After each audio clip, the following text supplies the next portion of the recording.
I'm a little upset this morning because Shaun's camera is 1080.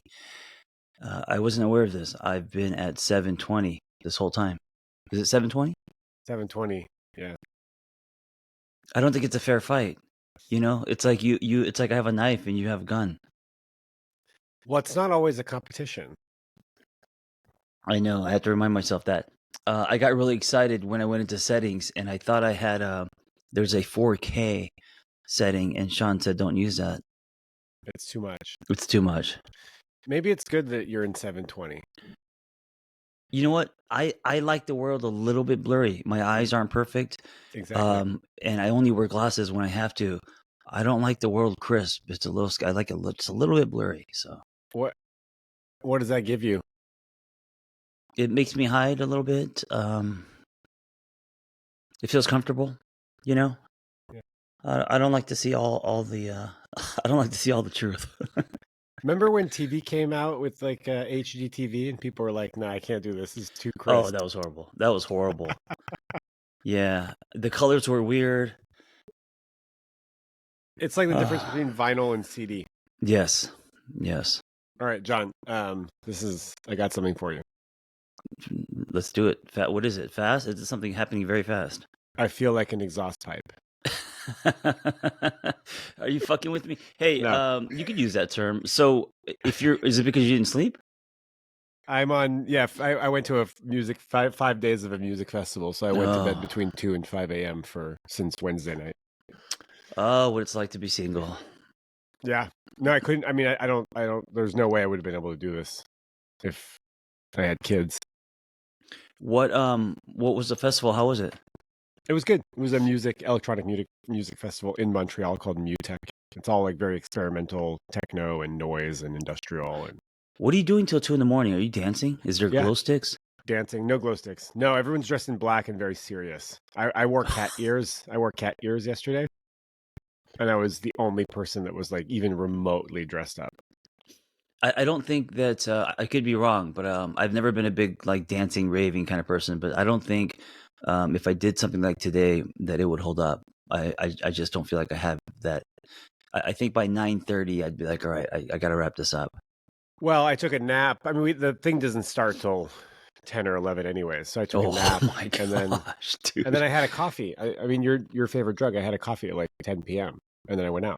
Wow, was it worth it? Good times. Very good times. Yeah, it was Nice. fun. But and I've been looking forward to it for a long time. Oh, okay. But yeah, I feel tired. I feel depleted, and especially 5 days of it. Jeez, I can't even imagine. I feel the complete opposite of you this morning. Um, I woke up at 8 a.m. Never. I don't think in 20 years I woke. I mean, it wasn't consistent sleep. It was intermittent, going to the bathroom, all that. But didn't get out of bed till 8 a.m. this morning, which is rare because I'm usually up at 5. Yeah, you look rested and recovered. Dude, I'm so no. It's the low resolution on my camera. I wish I had low resolution on my camera. I feel like Yeah. I feel low resolution right now. The 1020, yeah, I can see everything with the 1020, Shaun. 1080. Oh, sorry. Oh, 1080. Yeah, I see all the wrinkles, all the bags. Just kidding. I have something else to share with you that's not easy to share. Oh, before that, Man. happy 12th episode. Oh, is this 12? Yeah. Wow. We said we were going to do 12 and we're already here. It went by so fast, did it not? Yeah, it was. I mean, it's been easy. Doing this has been easy. 12 weeks ago, Shaun, we said we were going to do this, and here we are. 14. Okay, 14 weeks ago. Yeah. Longer. Yeah, so even longer. 14 weeks ago, you proposed to me. I did propose the idea 14 weeks ago. And you proposed to me to do a podcast. Yes. Yes, I see. I see where you're going with that. Okay. Yeah, just, hey, everybody, I'm at lowered faculties today, so. What is the bomb you're about to drop before we get into questions? Well, first, before that, do you want to keep doing the podcast? Why would I not? Because we agreed on 12. I feel like we're doing a check-in. Oh, yeah, relationship check-in. If we had 3 people listening, I would be like, it was a great run. I don't regret it. I had a great time with you. Let's continue to do this, but not record it, and continue to build our friendship. But we have more than three people listening, so We got reviews. And listen, it shouldn't just be about that, because I also want to say it shouldn't just be about numbers, because that's. But let's be realistic. I mean, what would motivate people to keep going, or what would afford people to keep going if they, you know what I'm saying? Well, I'm kind of curious if we stop doing this, would we have like a 1 hour check-in every week? I don't think so. No, we would. No, but I'll tell you what. No. We would sprinkle. I would sprinkle text with you unless there was no return, and then when you visit LA, or if you still are going to come to LA, I mean that none of that would change, but we probably wouldn't actually Zoom for an hour a day or a week. Yeah, probably not. Yeah. You mentioned something interesting, that like tit for tat, right? Like if you would keep texting me if I texted you back, right? Like if it was reciprocal. Yeah, out of respect, if you weren't texting me back, I'd be like, oh, I wouldn't keep texting you. Right. It's like the friend breakup. Oh, okay. Anyways, wait, before we move to that, I would like to continue doing this podcast with you. Oh, okay. We're making it official. I want to make it. I want us to define the relationship. Okay. DTR. Let me sit with it for a couple days. No, I'm just kidding. Okay.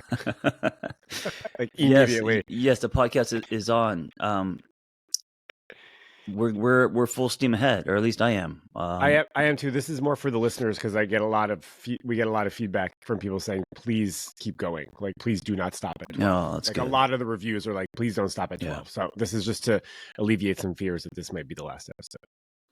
Dude, there are so many podcasts. I tell people there's more podcasts than stars in the sky, and so one of my insecurities is like, oh, how do we make ours better? How do we show up better?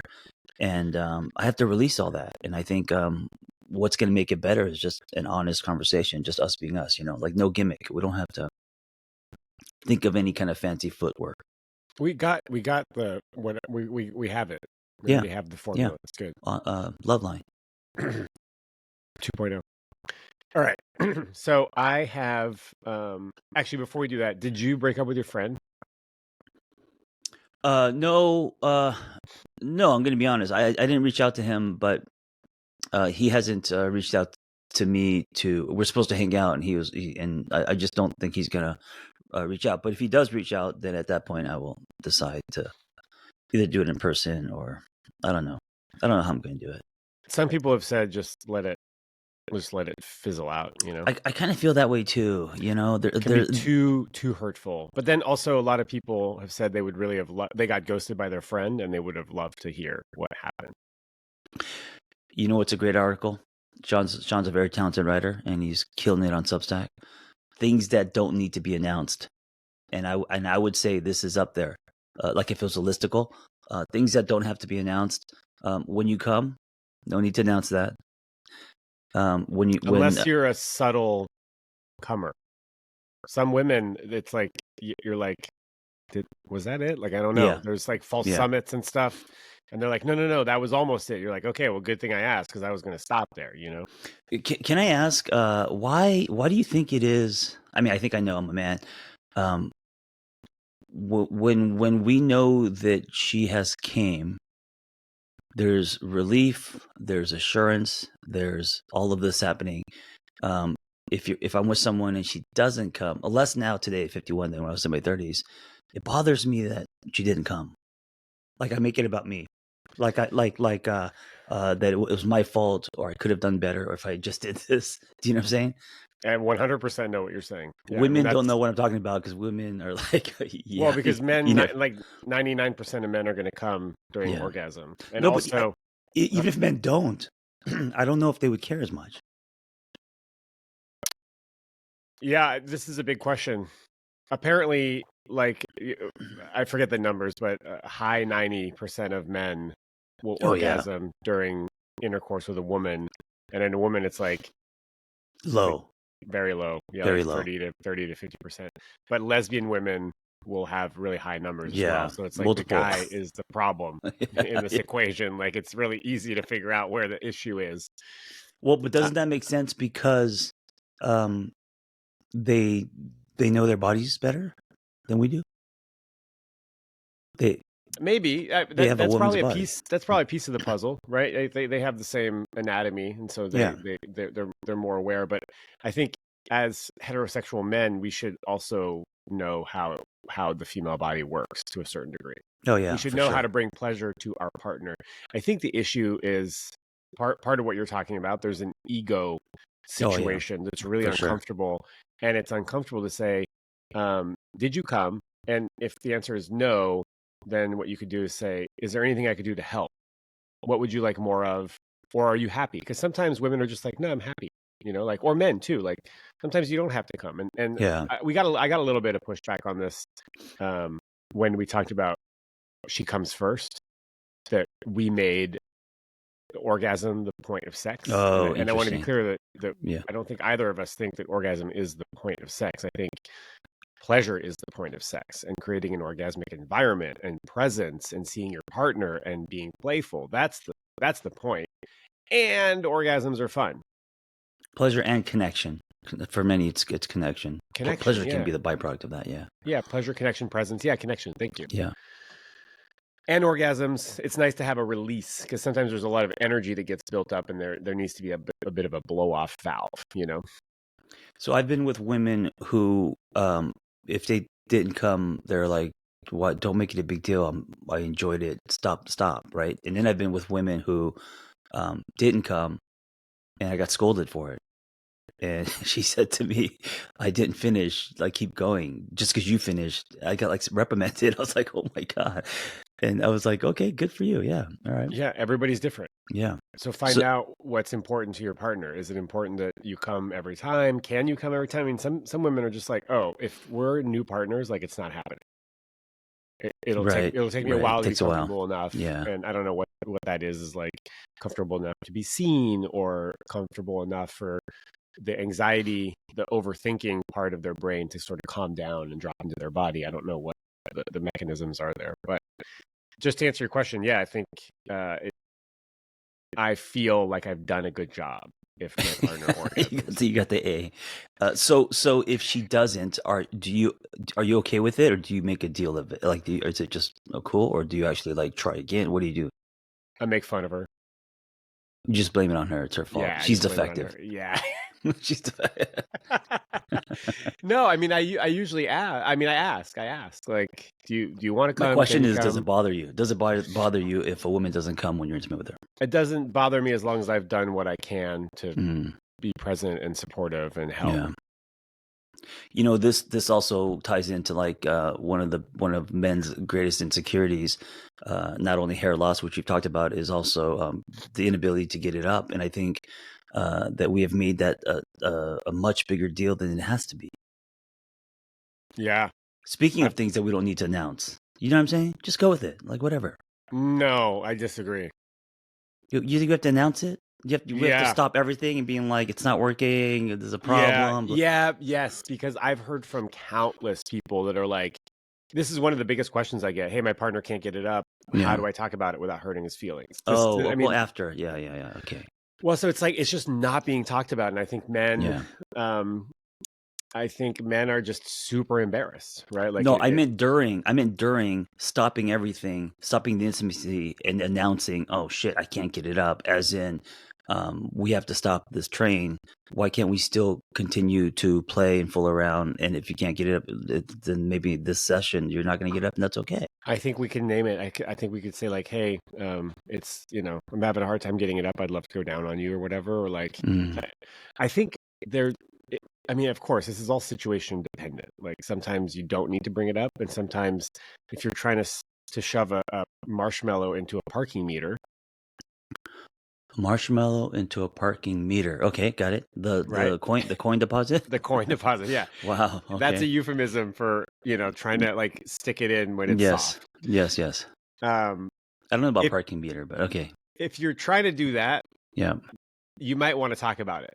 Like something is happening and it's not working. Yeah. Elephant in the room. Yeah. Elephant in the room. Let's just like make light of it. Let's just like be honest. I mean, like, hey, it's not, right. I had sex with a stripper once a long time ago, and this is when I was doing erotic massage. So we were both sex workers to a certain degree, and this woman was. I mean, I didn't love her, but I idolized her. I put her on a pedestal. Did you watch her? Did you know her from watching her dance, or you didn't No, know I she was a just stripper? I just knew she was a stripper. Yeah. Got it. We met in San Francisco through a friend of a friend, and we had sushi together, and I was very smitten with this woman. Yep. And then I asked her on a date, and we ended up back at my house, and I was so nervous. Oh, I love this. Wait, slow down. This is amazing. And also, every heterosexual guy's fantasy, right? Yeah. Were you nervous because of her profession and you made assumptions? Why were you nervous with her? I was just nervous Because you liked her so much. Yeah, I liked her so much. And Yeah. It's like sometimes people that are like at the top of their game can be intimidating. I was actually intimidated by her. Because she was so hot or because she was a stripper? Or both? Because of her sexuality, because of her beauty, because of her personality. Confidence. Like there's so many different layers to what was intimidating about her. And it kind of felt like a fantasy. I was like, oh my God, I can't believe I'm going to have sex with her, And I would imagine also like that would be the same if you were going to have sex with like a porn star or someone who kind of does it for a living, or maybe not. Maybe I think maybe a little bit. Maybe there was a little bit of that. Yeah. Anyways, I couldn't get it up. I was just too nervous. Of course. I was too nervous, and I was like, "Hey, Nikki, I am so nervous. I don't know what to do, and I sort of want to just see if like you just want to go get tacos instead." And she was like, "I would love to go get tacos." She's like, "I didn't even want to have sex with you." Well, I don't know if that's what was going through her mind, but maybe. But we pivoted. We pivoted. Oh, nice. We named the thing. We named the elephant in the room, and then we went and had tacos. It was a really sweet, fun thing. But I was nervous. I was so nervous I couldn't get it up. That's very common. Thanks for sharing that story. That's happened to me 3 times in a row with someone.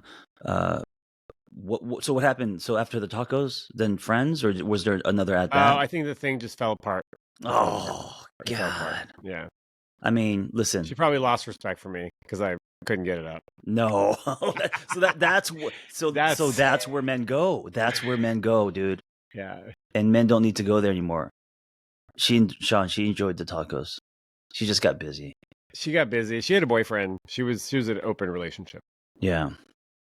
Is that something you play back and you wish that, because I have done this before where I've had some almost moments and I play back, I'm like, oh, I wish I could just have another at bat. No? Or is there closure? I hadn't thought about that story in years. Until now. Yeah. That's fine. Wow. Well, just the fact that you captured her interest and that it could have happened is pretty amazing. It was fun. Well, back to ED though, I think it really depends on your partner, right? Like some partners are just like, I don't care. It's like that's so not what's important to me. Like, can we have fun anyways? Can he use his hands? Can he use his mouth? Right? Like, use your tools, right? Not just your penis. Right. There are other things you can do to bring pleasure and connection to your partner, right? What is ED? Why'd you say ED? Erectile dysfunction. Oh, okay. Because I think of eating disorders. Because that is the other one that people get. Those two get confused. Got it.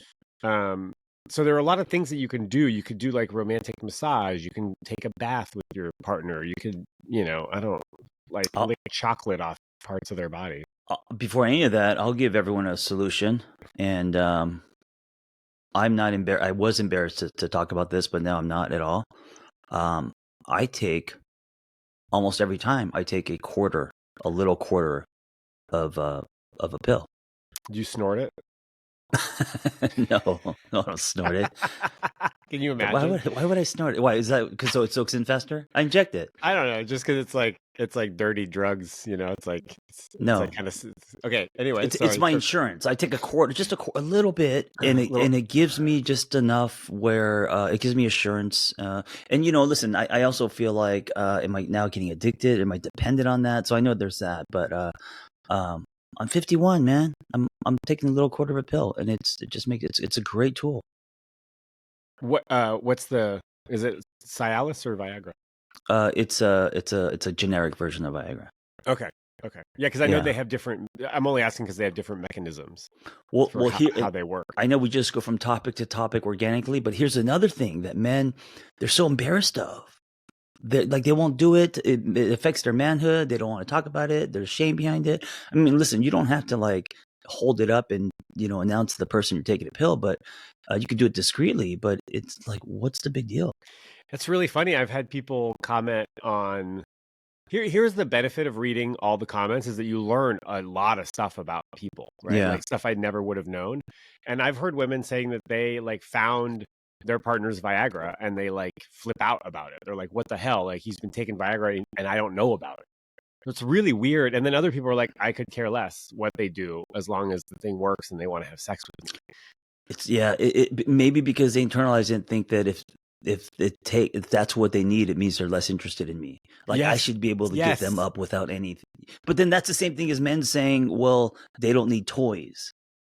If they use toys, it means that I'm less of a man. It's the same kind of, right? Right. They're both. Well, we I guess we internalize or we make it about us. Yes. We make it about us. Yes. Right? Both situations. T-shirt. Take the pill. Use the toys. Have fun. Pill. Use the toys. On the back it says have fun. Get your nut. Get your nut. Oh, get your nut. Yeah. I wanted to make a T-shirt that said "Get your nut," but now this makes way more sense as like the punchline to the "Take the pill, use your toys." Yeah, a little squirrel on the arm. I'm with a heart on. That's too many words. I went too far. Yeah, you went too far. I went too far. Hey, last question for you that I'm curious about. When you're in a relationship, what is your preference as far as how many times that you guys are intimate or having sex? A couple times a week. Okay, twice a week. Yeah, 2-3 times a week. Yeah, have you been in relationships where you're like, dude, this is too much? Like I want you to back off, and then have you been in relationships where it was like less than that, and you were like frustrated? I mean, my longest relationship was 4 years. When I was younger, I think I was 21, so 21 to about 25. Yeah. 22 to 26, and I think at that point we were having sex like once a week, every other week at the end, and it kind of felt like maintenance sex. Yeah. So quality. You want quality. Well, we were just saying like it was enough sex to say that there wasn't a problem with the relationship. Oh, right. Because if you're not having sex, then it's obvious there's a problem. Well, I don't think that's necessarily true, but I think it can be an indicator that there's some intimacy issues, right? I mean, closeness, emotional closeness, safety, whatever it is. Because I feel like, I mean, I don't know, you're the professional here, but it is a significant reduction in sexual activity always a sign that there's a problem with the relationship?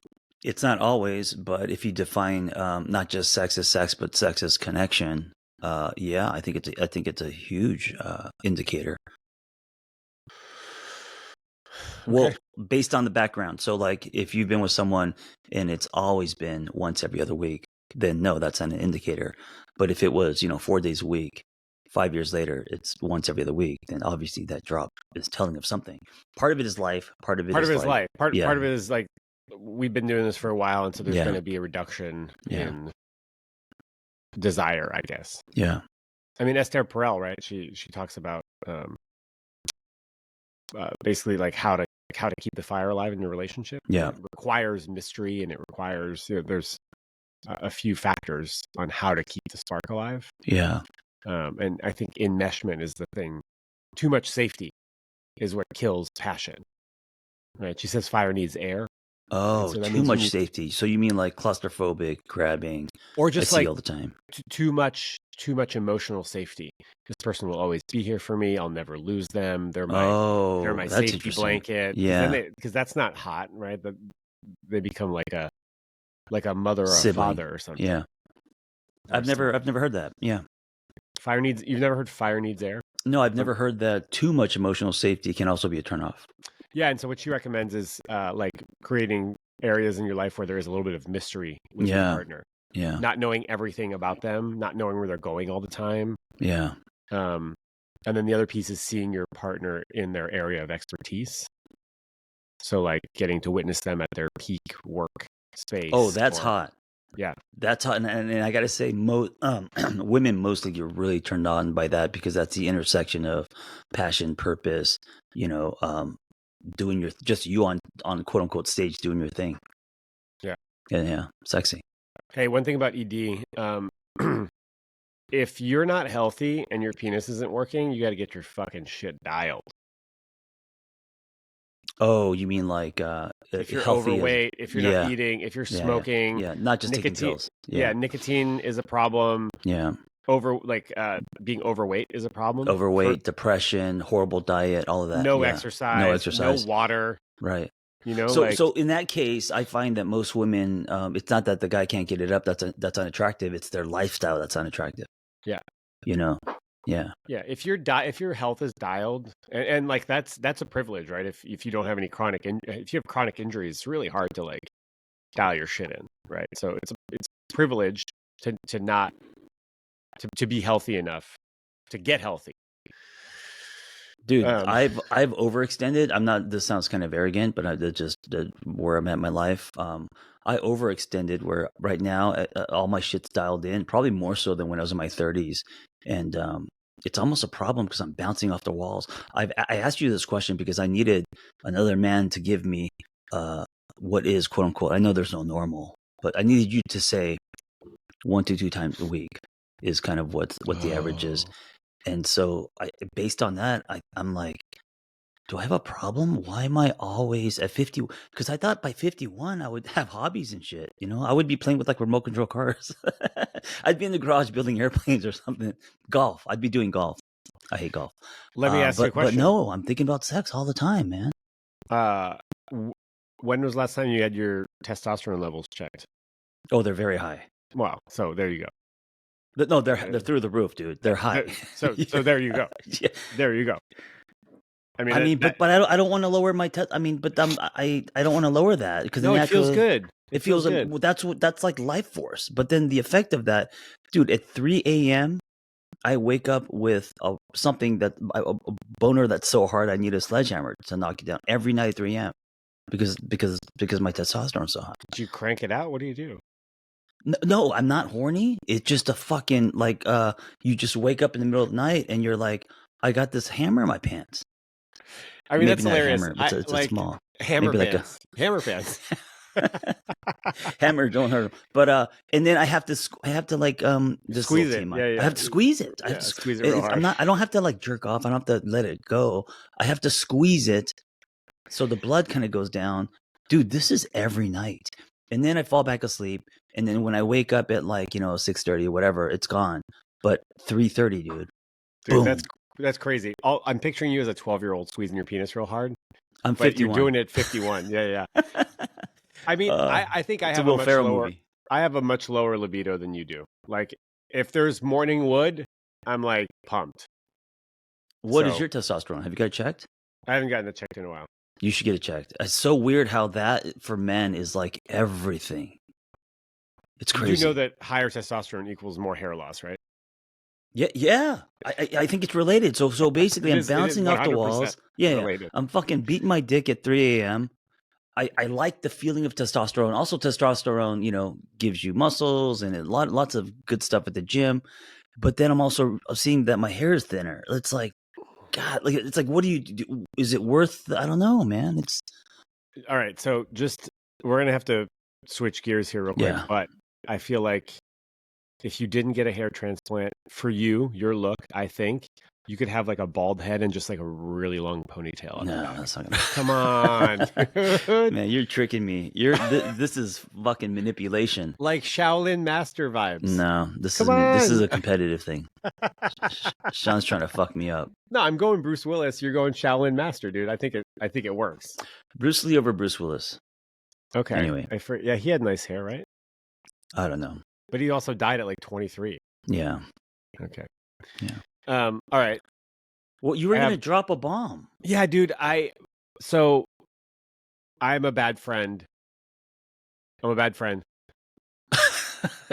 Are you saying that because you think I think you are? Or no. Something happened in your life? What happened? Something happened in my life. Oh. My friend came to visit, and I went to the retreat a couple weeks ago, and I learned that I've been, I'm not great with my yeses and my nos, and I've been compromising, and so I want to be more authentic and in my truth.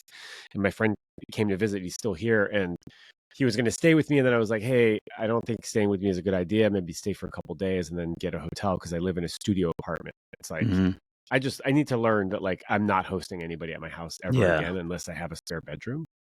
But I felt obligated. And then he showed up and I just freaked out.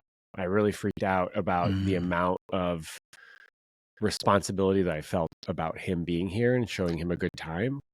Wait, he showed up even though you said you can't stay with me? Well, I said you could stay with me for a couple nights and then you got to get a Got it. hotel, Okay. and he did. Yeah. And I just freaked out. I totally freaked out, and I made it all about him and how he isn't respecting my needs. And we started talking about reciprocity and friendships, and he's like, dude, I've done a lot for you, like watched your dogs, you stayed at my house for a week, helped you with your car, like I threw you a going away party, and like now you can't even just like show me around or shit. And I sort of like the pendulum has swung where my boundaries were porous and now they're like impermeable. Now they're not drawn with chalk sharp, they're drawn with Sharpie. Like you've got permanent mark around you.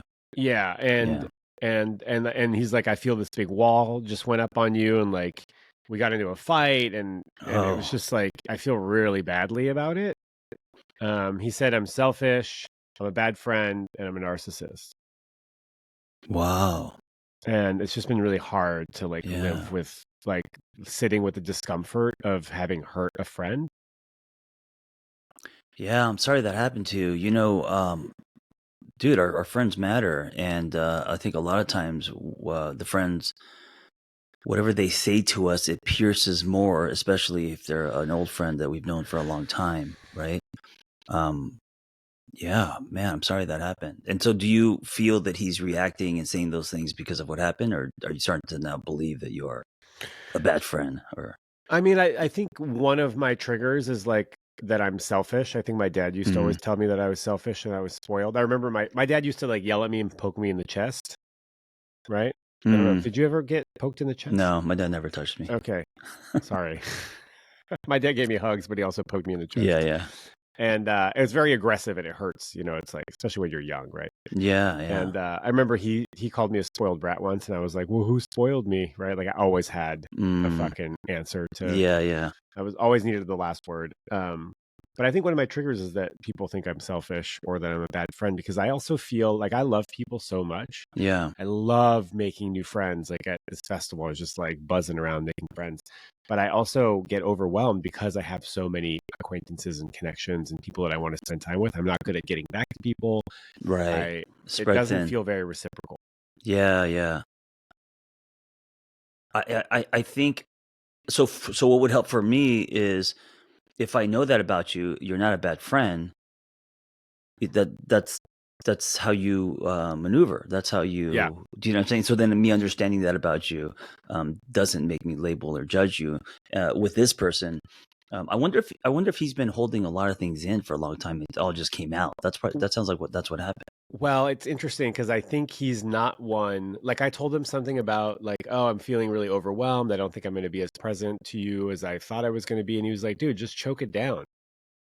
Just like suck it up for the friendship. And I was like, no, I don't want to do that. I'm tired of sucking it up. I want relationships where I could be honest and be like, yeah, this isn't working for me, and I'm sorry that you're disappointed, and that's just like where we're at. And I think it all came out a little weird, but I think he's just a more loyal friend. He shows up for his buddies. He'll do things he doesn't want to do for them. And I'm just like, I don't want to do. I remember I had a birthday party, and it was just a birthday dinner between me and two friends. So just three of us.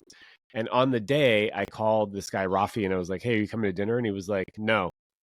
And I'm like, why not? And he's like, dude, I don't feel like it. And I was like, okay, but it's like my birthday dinner. There's just the three of us. He's like, Shaun, I don't do anything I don't want to do. And I was just like, all right, bye. Yeah. And like to a certain degree, I kind of respect it. Like, I mean, that's a little extreme. Also, it's your very birthday extreme. dinner. Right. Dude, it was pizza. Come on. I mean, like, yeah. But he just didn't feel like doing it. And so, last week we talked about Glennon Doyle's quote, like your only job in life is to disappoint as many people as possible to avoid disappointing yourself even once. And some people sort of wrote back like, yeah, dude, but like if everybody lived that way, we just would never be in relationship. We'd just be kind of selfishly hurting people left and right. So I'm kind of curious for you, like, how do you know when you're compromising or when you're abandoning your truth, because I think relationships require compromise. Dude, that's a great question. And I don't think that a lot of times we know. I think it's a bit of a moving target. So there's compromise and there's compromise of self. And a lot of times in friendships, especially, we stay in them compromising ourselves because we feel like I always say history isn't enough to be friends with someone. And people are like, "What? I went to high school with this person." So yeah, a lot of people put a lot of weight on loyalty, and so like even like this guy seems like I'm gonna be loyal to you, just so stuff that shit down and be fucking a good friend. Also, a lot of our friends, you know, we outgrow a lot of our friends as far as like the guy I'm talking about. He's a great guy. He's amazing. But he hasn't. We've just we're different. You know, he's into guns and other things. I'm just not into some of the stuff that he's into. And then I fell into CrossFit and motorcycle. We've drifted. So, it's okay. I mean, friendships expire like intimate relationships. And if you don't have much in common with the person, that's you know, that's then what kind of friend are you going to be? Then you're just showing up because you feel like you have to, you know? Yeah. Well, I guess, I mean, the question I'm really curious about, like in a relationship, maybe not even just friendships, but like, how do you draw the line between compromising and abandoning your truth? Yeah. I don't think there's like a answer that's just sort of. Well, my answer is so if you want a simple answer, it's when I notice that I'm breaking up with me. So if the relationship container, whether romantic, friendship, it doesn't matter. If that container's and I'm doing everything I can to be a good friend, but that dynamic is causing me to break up with me, then I feel like, okay, then I got to draw some lines. I got to send him the voicemail. I got to twist a little bit. But if it's not causing me to break up with me, then I feel like I need to work on it because maybe I am being selfish, or maybe I am being distant, or maybe I am not putting work into a relationship. You know, one of the common misconceptions about friendships is that they're just supposed to be natural and you don't have to do any work.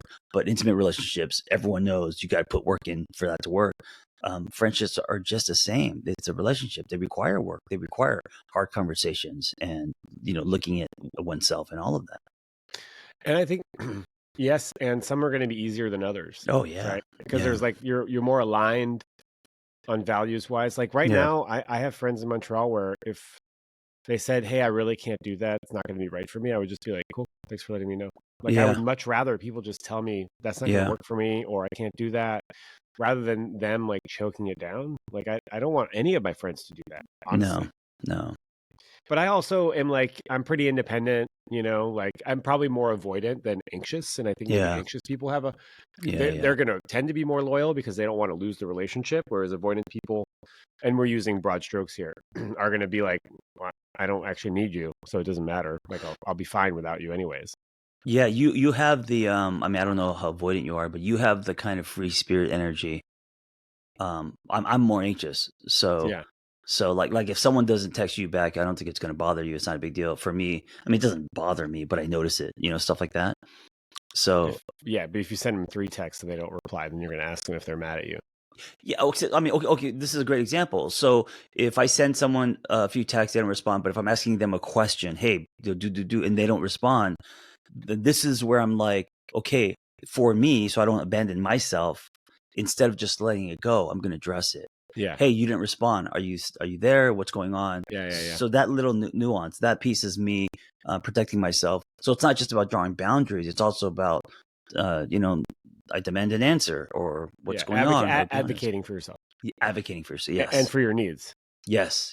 And then if the person doesn't reciprocate, then I mean, you can't force someone to be your friend. So then you're like, well, that may not work for me in this friendship. So you either adjust and they fade, or you have a conversation. And if that friendship is important to you, then you do have a conversation. And you say, hey, and then you work it out, you know? And then the person hopefully wants to own some stuff and you own some stuff. I mean, it's like a romantic relationship. What I struggled with is that they weren't really open to owning anything. Right. We didn't have talks about our trip and what it would look like. And at some point I was like, I have work to do. And then he felt actually resentful that I wasn't taking days off to spend time with him. Yeah.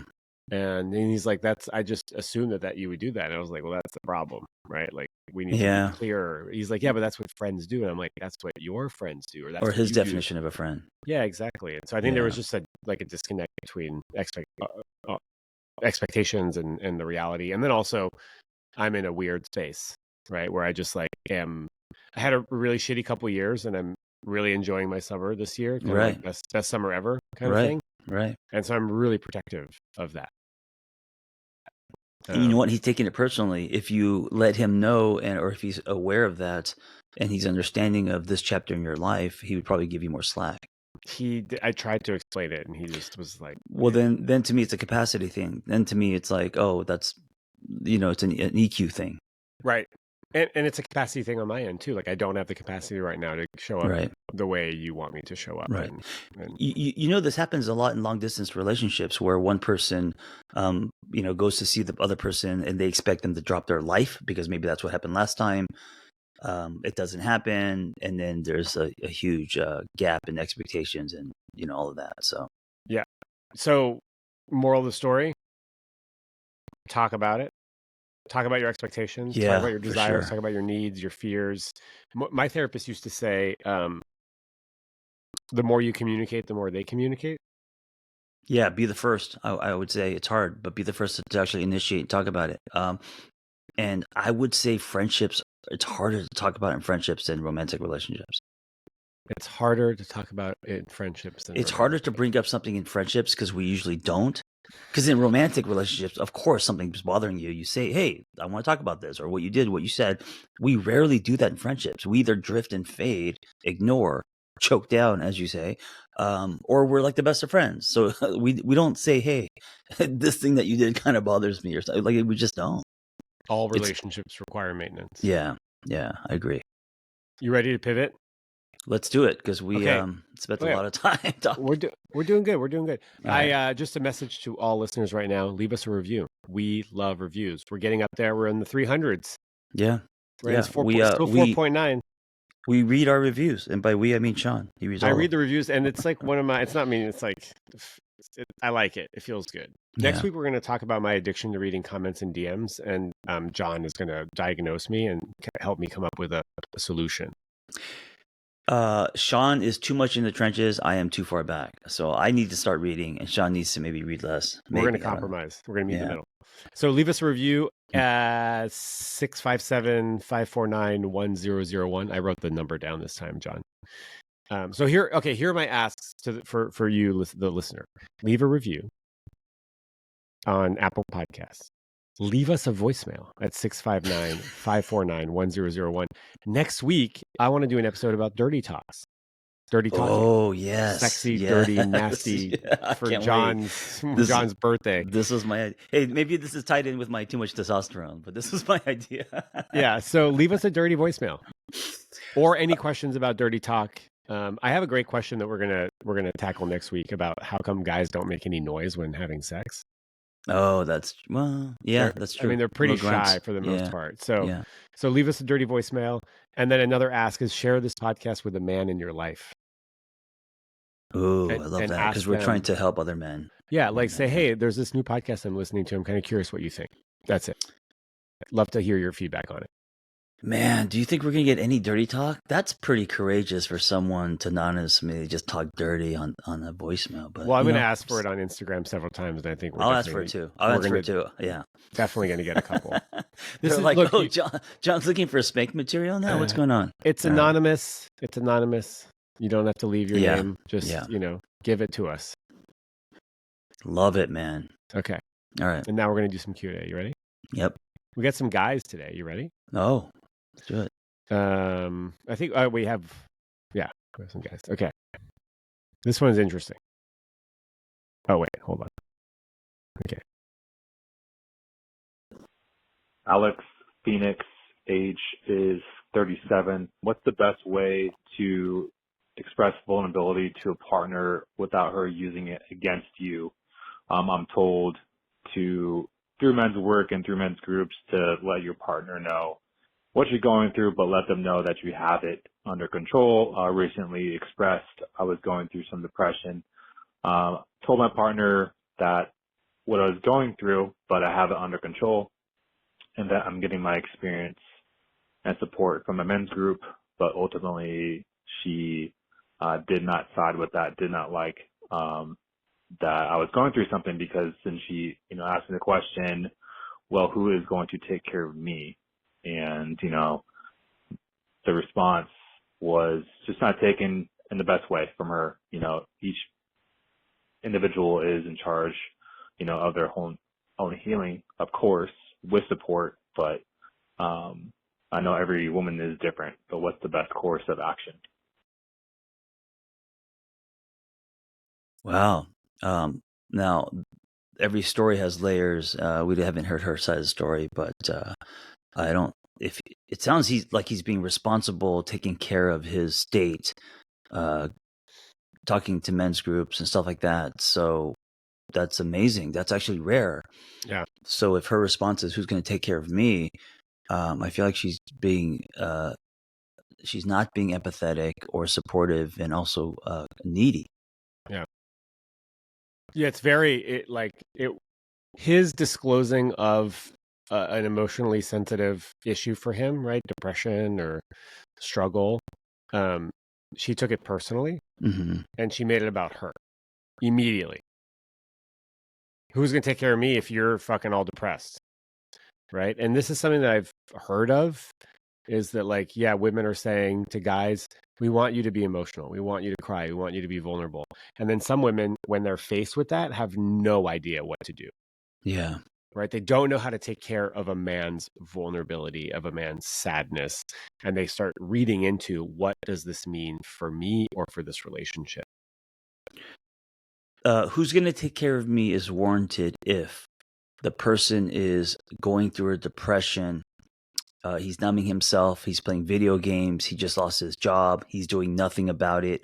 And it hasn't been a weekend. It's been months, right? So over time, now you're seeing the deterioration of this, this person's mental health and relationship. And then you can say, yeah, this is affecting us. Who's going to take care of me? Whatever.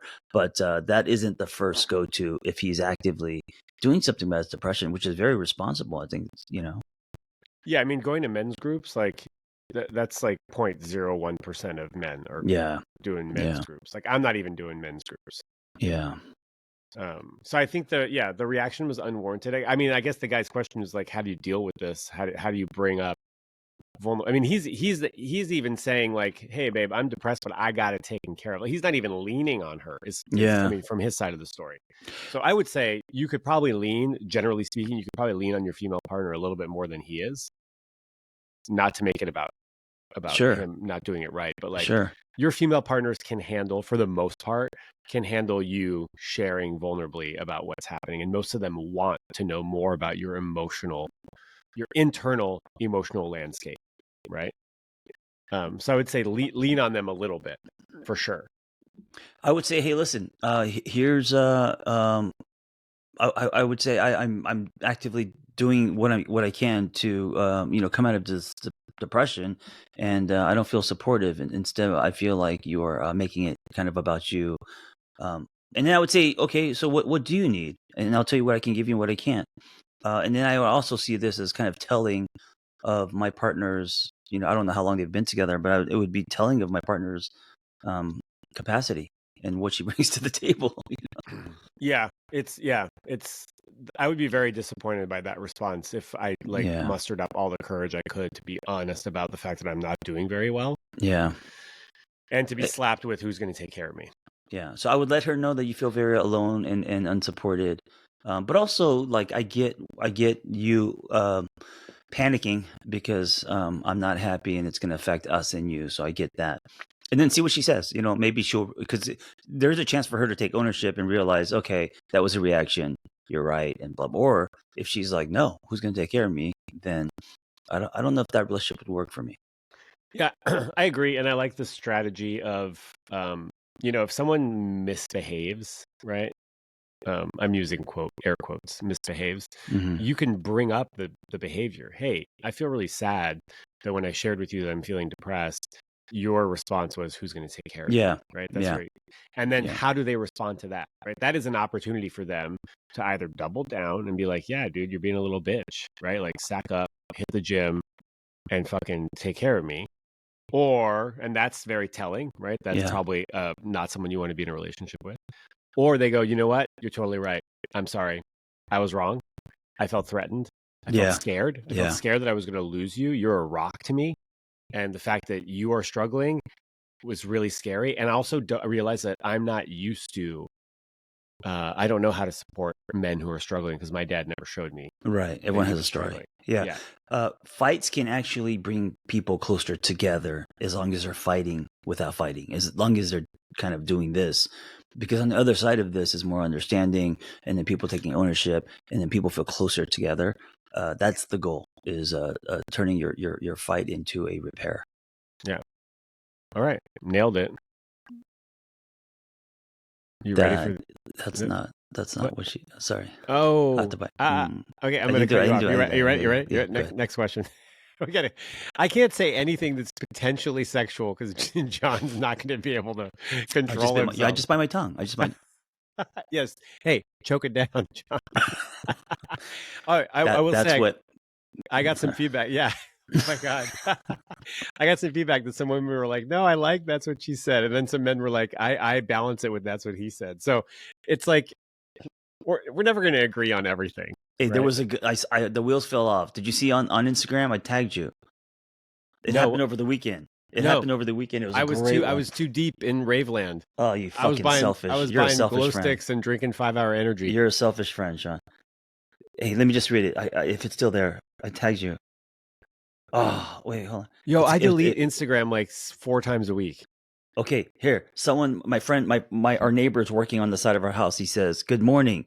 Would it be okay if I got a couple hours in and made some noise this morning?"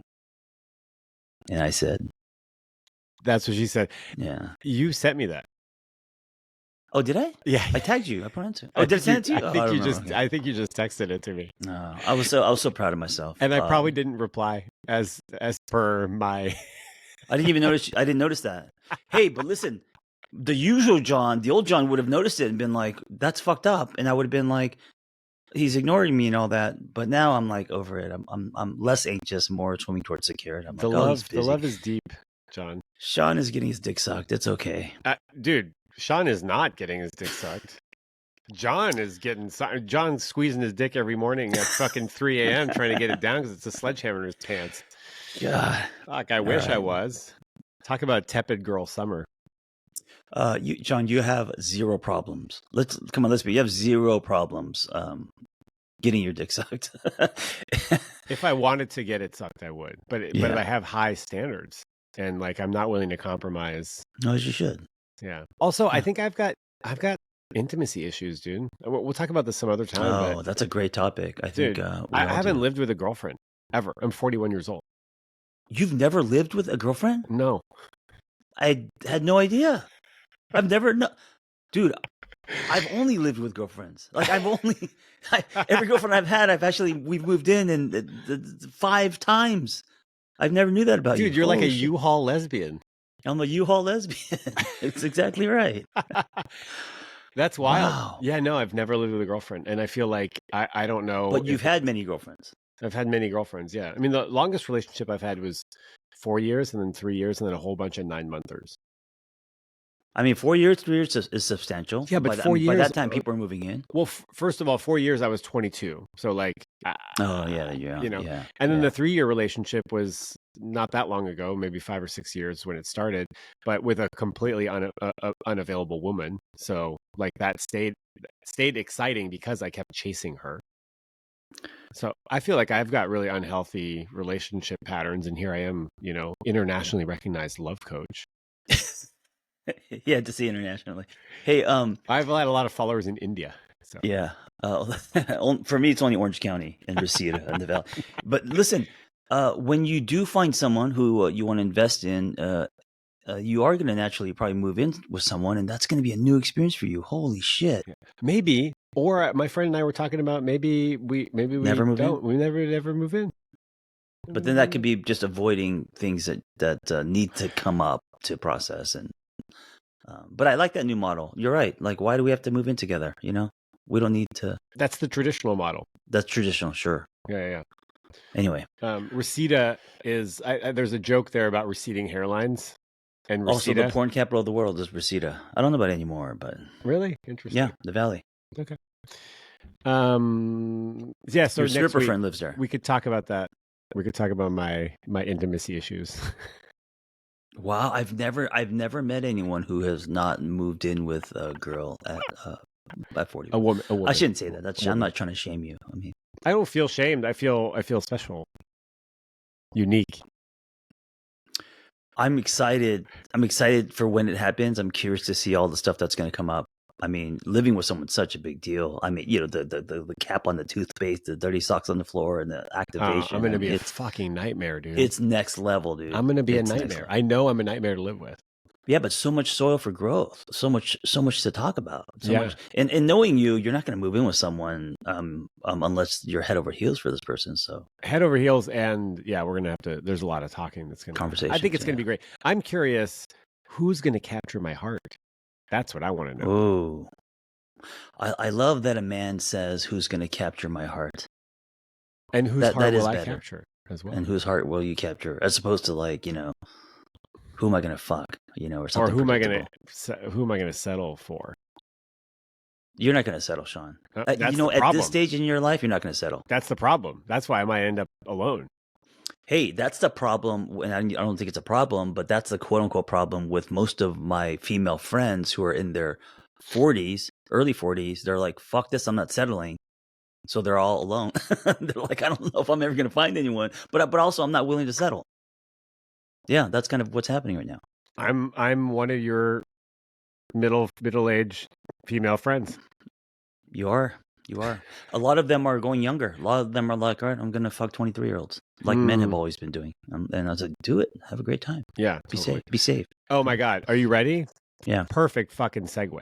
Let's do it. Hi guys, I am 28 and I have a question about dating and labels. Currently, I ideally would love like a long-term relationship. I'm looking for a partner, someone to share my life with. But everyone I'm dating doesn't want a relationship. I'm having fun dating them, and you know, the sex is great and it's all fun, but it's just casual. I'm still having a good time, but my question is it bad for me in terms of my goal of a long-term partnership to be dating people casually in the meantime? Because I'm sort of dating them and waiting for someone who wants to commit to come around. Am I wasting my time? Should I just not date until someone wants to date me seriously? Would really appreciate your insights on this, you guys. Thank you. Love the podcast. Thank you.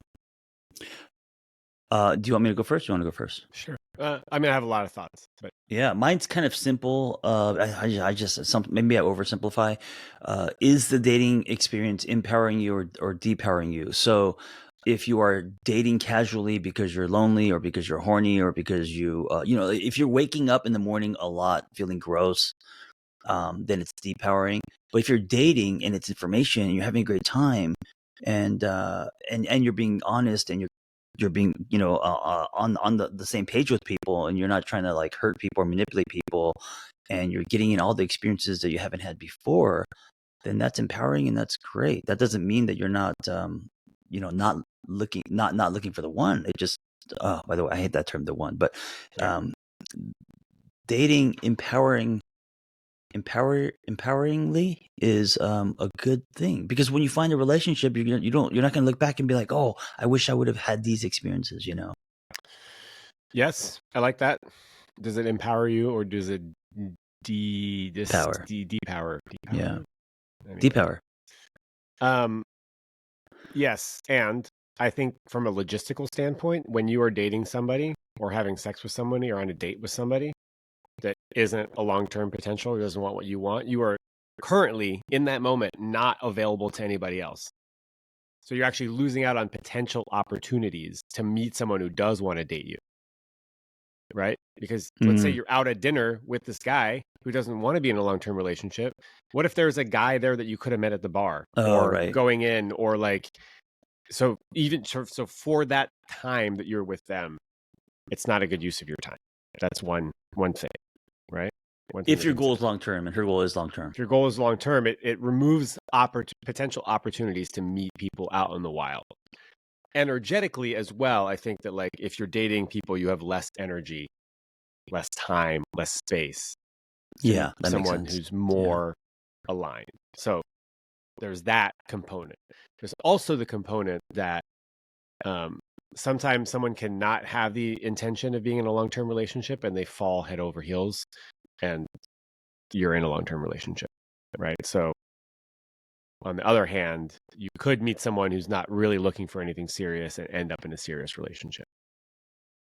You know what I would do? I would write down while I'm single. I know I'm looking for a long-term partner, but and I did a version of this. While I'm single, what experiences do I want to have now that I know I won't have because I'll be in a relationship, right? So for me, I wrote down like, I want to have a threesome. I've never had a threesome. It also never happened. I want to do MDMA with someone. I've never done that. I almost did it. Didn't work out. Like I want to date someone that is against my type, like someone that I would never even, So I had a whole list of experiences I want to give myself while I was single on purpose, because I knew that eventually I'd find love again and there would be a relationship, and it did turn out to be. Vanessa and I have been together 7 years now. So I'd want to explore all of that just because it's a great time to. So I'd like write it down. Like I would be intentional and conscious about it, is what I'm saying, instead of reckless. Single on Purpose is a good name for a book.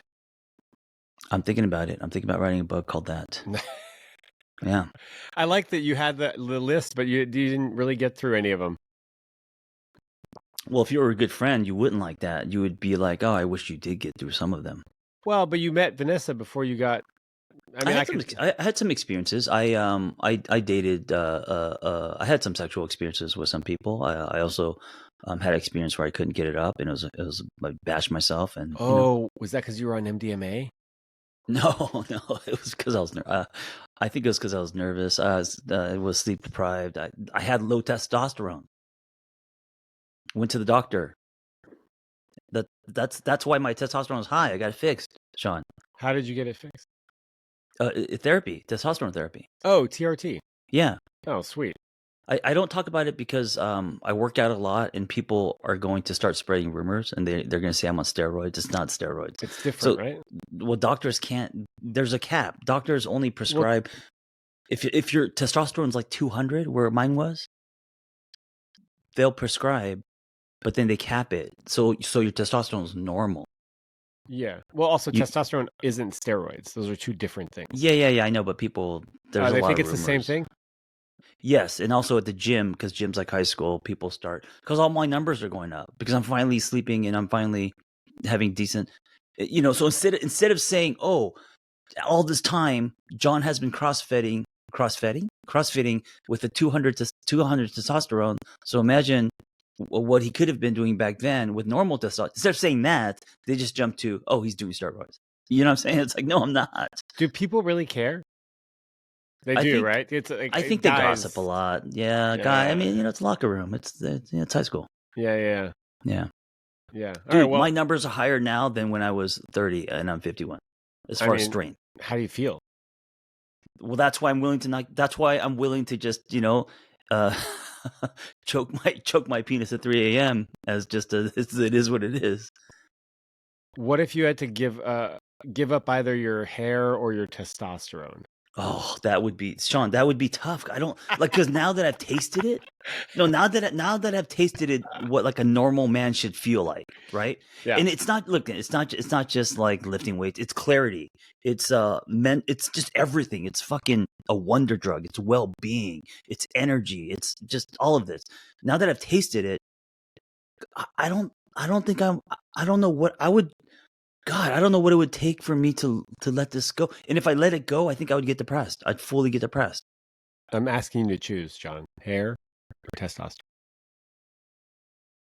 Dude, at this point, I think I would do testosterone. Like, fuck my hair. Like, who am I trying to impress? Oh, I think I'll just go to the hair. shave it. Yeah, I'd let go of the hair. Dude, I think we're gonna get to a point where it's gonna happen. Look at Shaun is desperately rooting for me to look horrible. I don't know why he's trying to take me down. We can both look horrible. We don't look horrible. I don't look horrible. John's not gonna look horrible. I know that.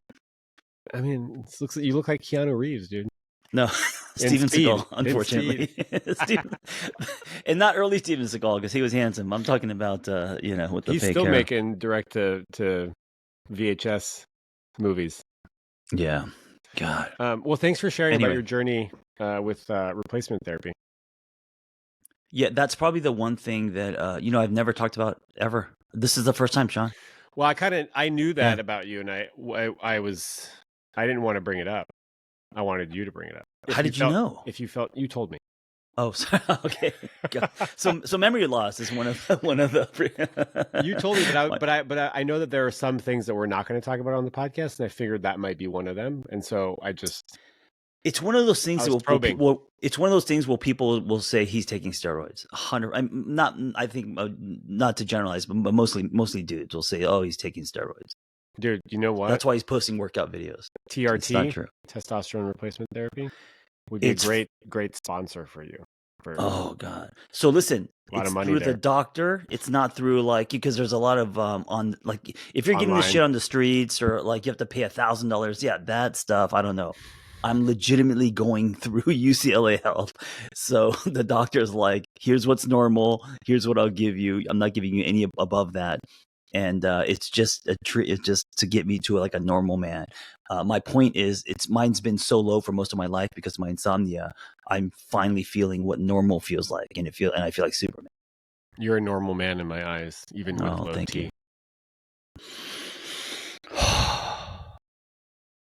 Hey, we hit on some really, I think, important topics today, like the whole friends thing, the bad friends thing, and what friendship should look like. Erectile dysfunction. We can talk about eating boners disorders with hammers. All of that. Do you shoot? Is it an injection? Yeah. Into your they have pins. They have pins now. It's like a pin. It's like the most. It's not even. You don't even see the needle. It's a pin, and it goes like this. Click, click. You click a pin. Yeah. You just put it on your stomach, and it just goes click, click. It's amazing. It's brand new. It's technology. And it's done. You don't feel anything. You literally feel nothing. You just click it like a pen. It's crazy. How long have you been on Ozempic? What is that? What? Oh, what? What's Ozempic? You don't know what Ozempic is? No. The miracle weight loss drug that everybody's taking? Oh, is that what the celebrities are taking now? Yeah, it's really it can be very bad for you, I think. Yeah, that's where they're getting diarrhea and weird. Lots of muscle loss. You basically just stop eating because you just aren't hungry anymore. It was a joke. It's called you just let yourself deteriorate. That's it. You're just deteriorating. Yeah, but it just bypasses your desire to eat because I don't have the willpower to just not eat. Dude, eating is one of the joys of this life. Eating is life. Eating is just like sex and just like creativity and anyway. Yeah. Hey, we gave people an extra 8 minutes today. Nice. Very generous of us. I love it. Yeah. Everyone, thank you for listening and have a beautiful week. Yeah, be well. I love that exit.